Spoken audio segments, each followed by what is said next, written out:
ನಾವು ನದಿಯಲ್ಲಿ ನಡೆಯುವಂತಹ ಮರಳುಗಾರಿಕೆ ನೋಡಿದ್ದೇವೆ, ಕೇಳಿದ್ದೇವೆ.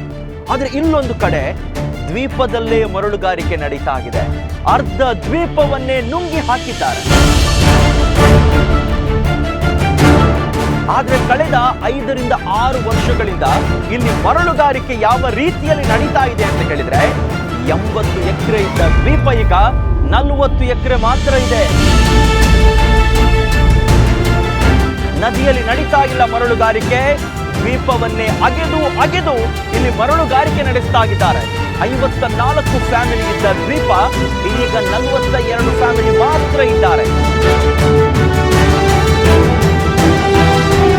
ಆರಂಭದಲ್ಲಿ ಒಂದು 5 ದೋಣಿಗಳ ಮೂಲಕ ಮರಳು ತೆಗಿತಾ ಇದ್ದ ಮರಳು ದಂಧೆಕೋರರು ಈಗ 25 ರಿಂದ 30 ದೋಣಿಗಳನ್ನ ಬಳಸಿ 100ಕ್ಕೂ ಅಧಿಕ ಉತ್ತರ ಭಾರತದ ಕಾರ್ಮಿಕರ ಮೂಲಕ ಒಂದು ದಂಧೆ ಮಾಡ್ತಾ ಇದ್ದಾರೆ ಅಂತ ಹೇಳಿದ್ರೆ ನಮ್ಮ ಪೊಲೀಸ್ ಇಲಾಖೆ ಗೊತ್ತಿಲ್ಲ.